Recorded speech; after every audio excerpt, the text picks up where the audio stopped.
In the early stages,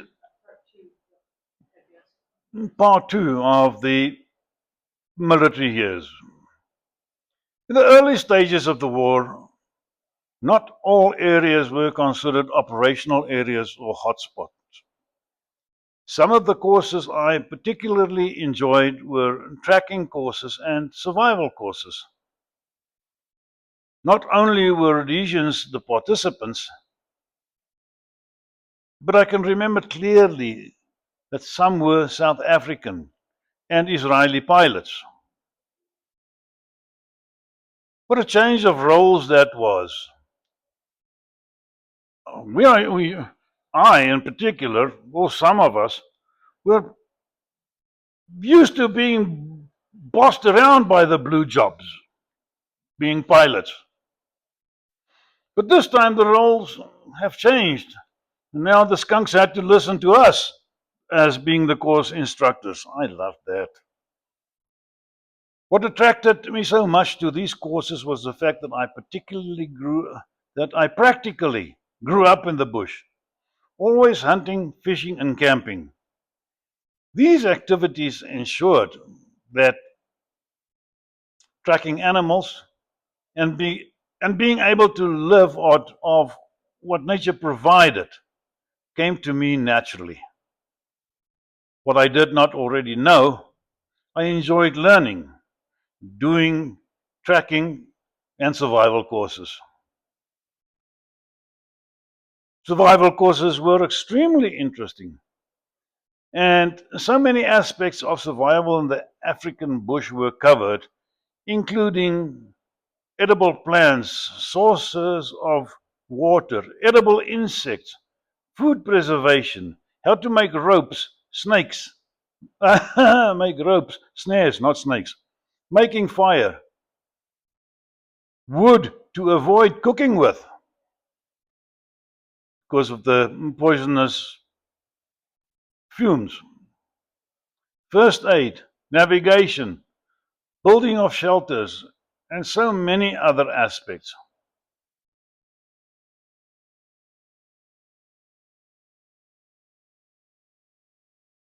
Not everything during our military service was all fire and brimstone.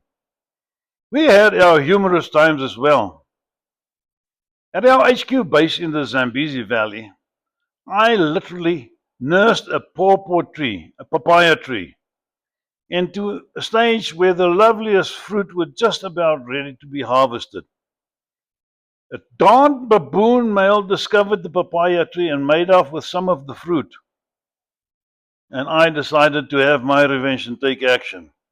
So, with a couple of buddies, we rigged the tree with we rigged it with a booby trap camouflage net. And sure enough, the following day we caught him. This may sound cruel, but it was hilarious. After we managed to put him in a wooden crate, which was a struggle by itself, we poured some heavily mixed whitewash, limestone, over him.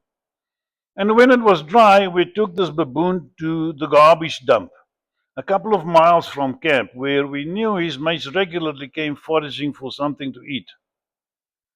We waited for them to be not too far from us, and then we opened the crate door. Now, you must have seen that. That was indeed a spectacle to witness. This white thing ran towards the baboon troop to meet up with him. The faster they ran away, the harder he tried catching up with him. The faster they ran away, the harder he tried to catch up with them. Needless to say, we got rid of our baboon problem for quite a while, and at least my papayas could be enjoyed by us and not the bloody baboons. Every day at first light and last light, a siren was set off in the HQ camp. When we had to run for our bunkers with full kit and ammunition, we remained where we remained for at least a half an hour, or at least until whoever was in charge of the siren felt that we were now okay and no terrorist attack was likely to take place. until one day.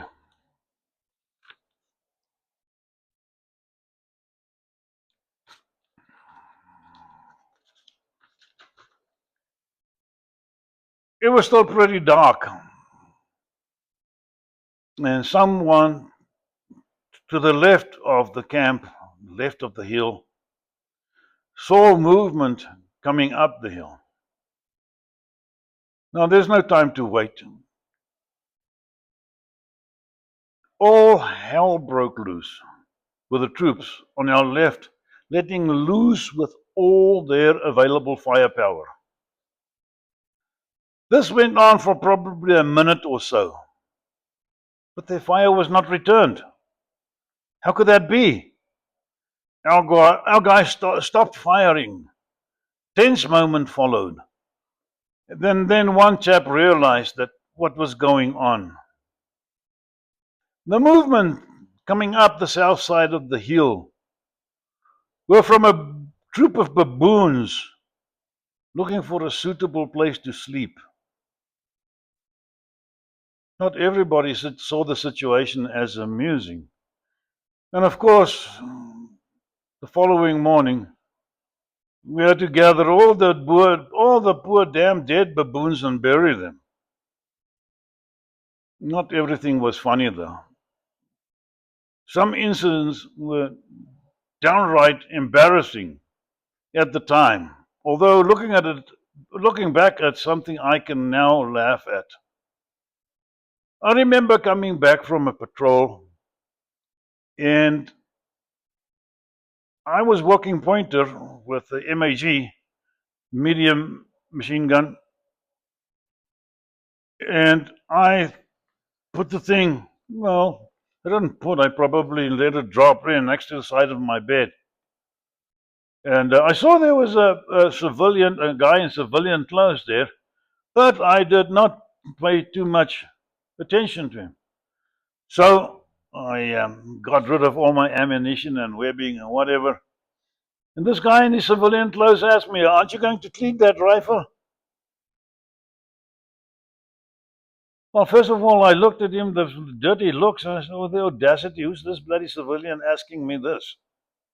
And gave him the dirtiest look. I said, "Of course I'll clean it after I've had my 2 beers that I'm entitled to." And I walked away towards the mess.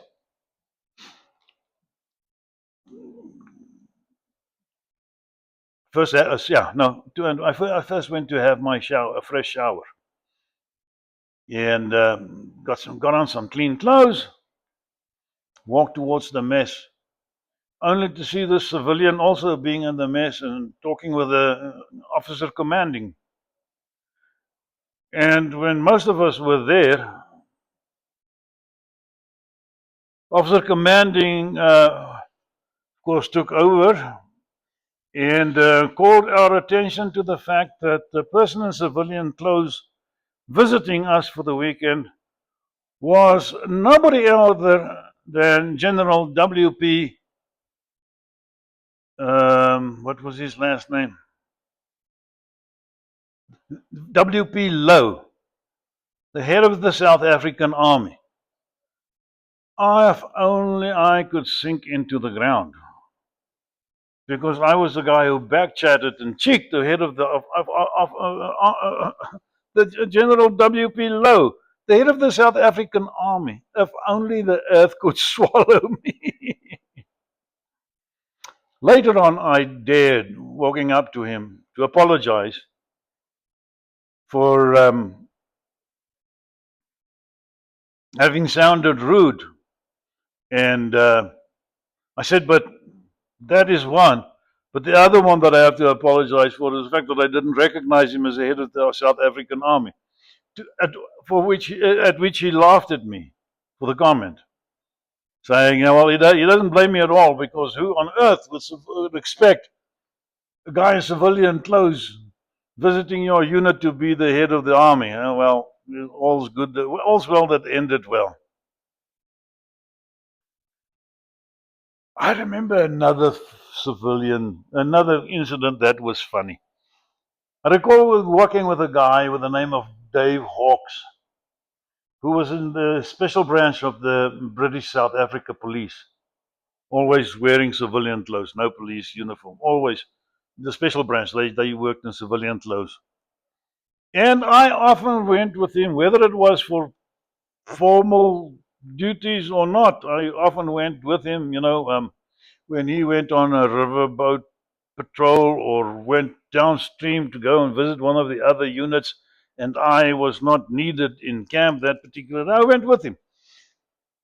And we just were issued with brand new boats, these jet engine boats. Man, they didn't have propellers. They would suck in the water from the bottom of the boat and blow it out the back like a jet. And they could thus, operate in very shallow water, which a regular boat with a propeller could not do. And we were traveling along the road and along the river, and we saw some villagers waving at us. So we wave back, and the next thing, and then I guess we kind of realized this at the same time. Where the hell did these villages come from? There's no villages and villagers in Zambezi Valley. And that's when Dave Hawkes looked at me, and said, Louis, how are you off for kwachas? I said to him, what do you mean, how am I off for kwachas? Kwachas being the currency of Zambia in those days. Still is. How am I off for kwachas? He said, yeah, we're halfway up the Kafue River to Lusaka. So we were dodging hippos and sandbanks and talking and whatever. And the Kafue River is a pretty wide river itself. So dodging and toing fro and essing and whatever, we were venturing up the Kafue River. Hence, that's the fact that we started encountering villagers that were waving at us. And what would have happened if they had caught you? What would have been Zambian soldiers could have just shot at us immediately. We were just two guys, and each with a rifle. If Zambian soldiers had a machine gun nest, they certainly would have wiped us out within seconds. Was there a war going on with Zambia and Zimbabwe? No, there was not. But two white guys coming up with in a river. Either way, we couldn't take the chance.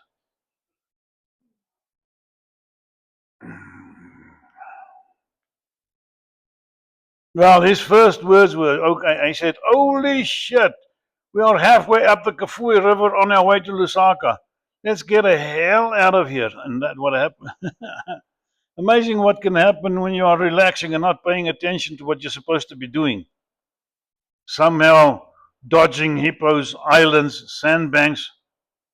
We turned out of the main Zambezi River into the Kafue River. No wonder, as I say, there were villages on the riverbank, and we should have realized this much sooner. Now, whenever possible, the troops were granted some R&R time, which mostly turned out to be when the vehicle would go to Salisbury to go and get some new, proviant. What do you call it? Proviant. Rations and whatever. They would go and go to movies and here and there go to a bar. At KG6 we had a bar anyhow, but go to movies and just relax and not having to do with military discipline for a weekend.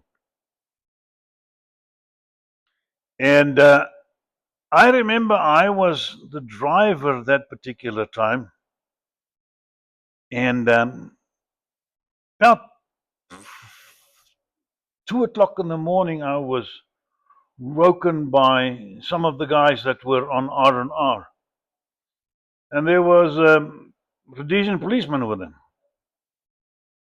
And oh shit, we're in trouble for whatever, I don't know.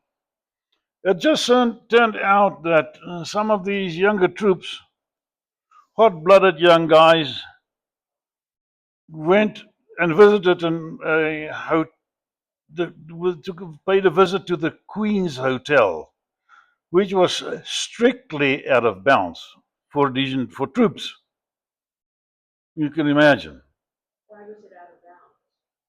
For a bunch of young, hot-blooded Rhodesian young men, Was it like it was a brothel. oh, it was a brothel? Oh, Yeah, but it was called the Queen's Hotel. But anyhow, and I thought, and one of the guys said, please, before when they got arrested, please, please, please just come and talk to me. There's a section commander first. And I explained to the guy, I said, whatever the case may be, I mean, we know that prostitution is illegal, but please turn a blind eye and let these guys go. Or if worst comes to worst, have them pay a spot fine or whatever the case may be. But please, we cannot have them appear in court because that will disclose that that will blow their cover as South African troops, and it will cause a major international incident.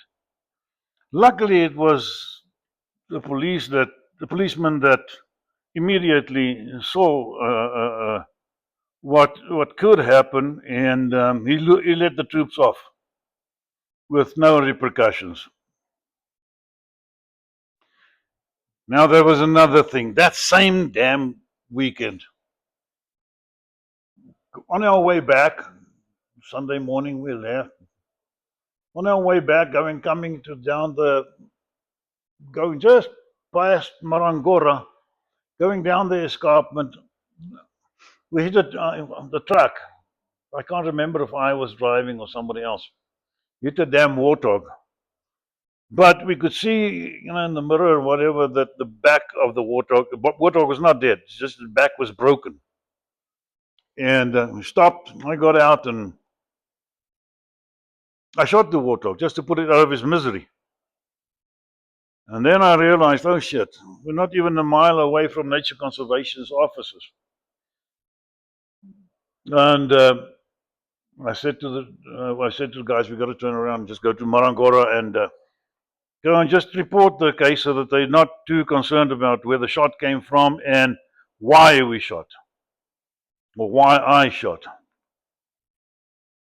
The damn head game ranger there was the guy with the blackest black hair I've ever seen in my life, and the bluest blue eyes that I've ever seen in my life.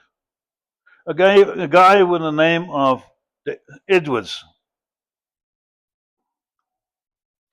Oh, shit, man, what was his name? Steve Edwards. And the bastard was quite cocky with me. He wanted to fine me for having shot one of his so-called warthogs. I said to him, it's not your warthogs. He says, it is my warthogs. I'm in charge of all of them. And long story short, I eventually decided, okay, he won't charge me. In the meantime, just Steve Edwards, and I have a picture now where we're talking about this. Steve Edwards was or has been awarded the best safari guide in Zimbabwe after the country became Zimbabwe. Best safari guide in Zimbabwe on numerous occasions. Now, before we get serious again, let me tell of another incident.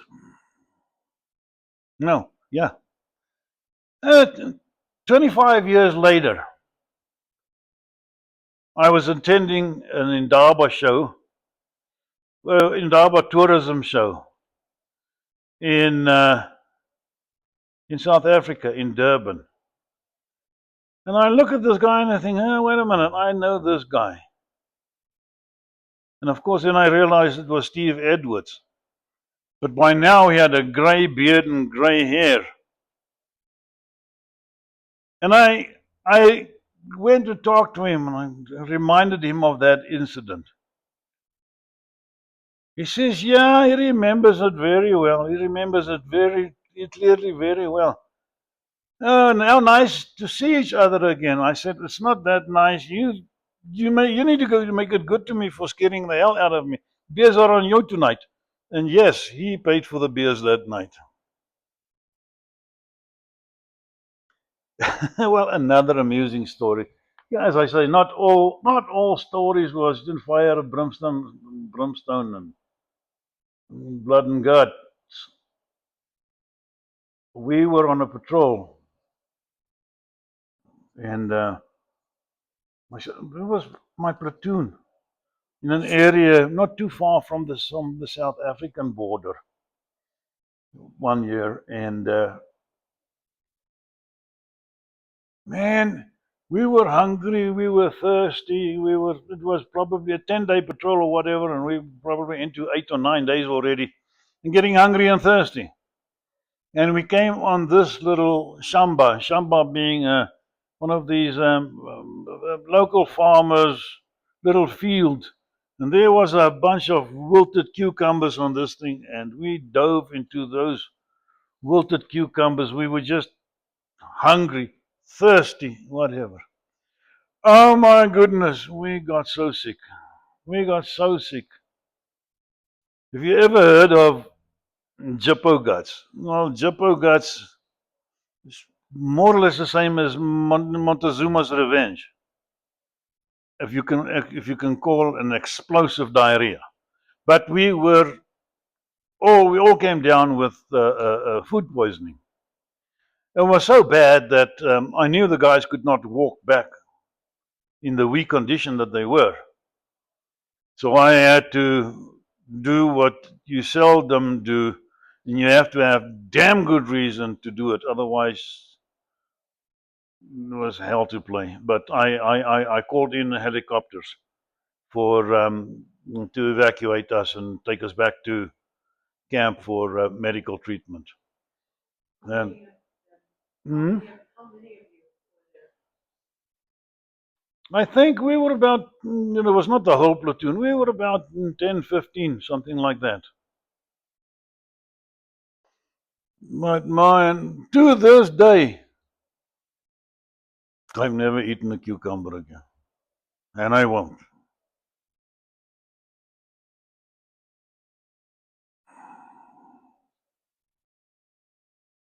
Another funny story. After my first 9 month spell in Rhodesia, when we returned home again, we had to wear civilian clothes that we had with us when we went up to Rhodesia. And of course, the parents were aware of our return date, so I was expecting my father to be at the airport, Waterkloof Airport, when we landed. And of course, he was there. I saw him getting out of the plane. I saw him on the balcony, on the airport balcony, viewing or welcoming passengers back. But we were all in civilian clothes. And our hair was not what you would expect from soldiers, all short back and sides. My hair was halfway over my shoulders, over my ears. For all of us, no time for bloody haircuts or regular haircuts there. And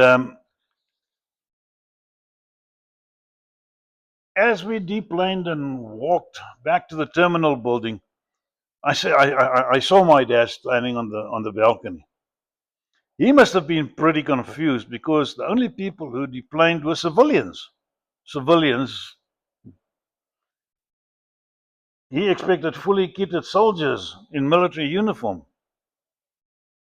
When he came to the arrivals hall, I was waiting for him with the rest of our group. But the funny part was that he still did not recognize me. He was not expecting to see somebody with ears covered, hair covering halfway or half. He was not expecting somebody with ears half covered by long hair. And then it dawned on him when he saw the other guys being greeted by their parents.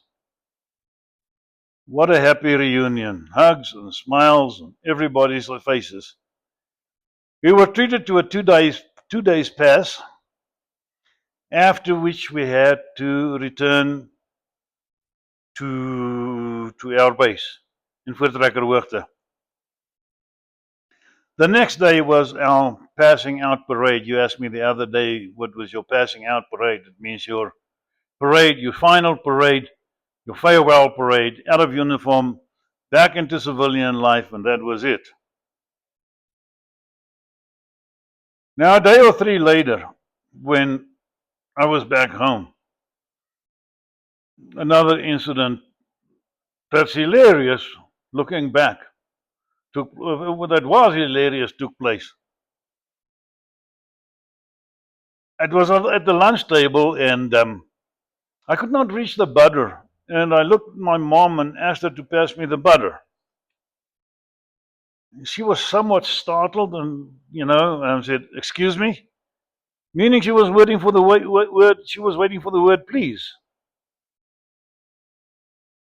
After months in the bush, it's to be expected that good table manners were not really at the order of the day.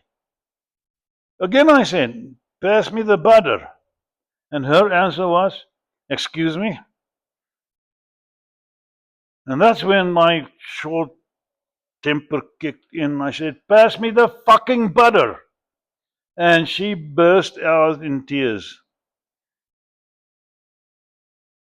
My father understood the situation of forgotten table manners and burst out laughing. Explained to me what had happened. Then I realized what I had done and apologized profusely from my mom, promising that it would never happen again. Okay, that's it. The next episode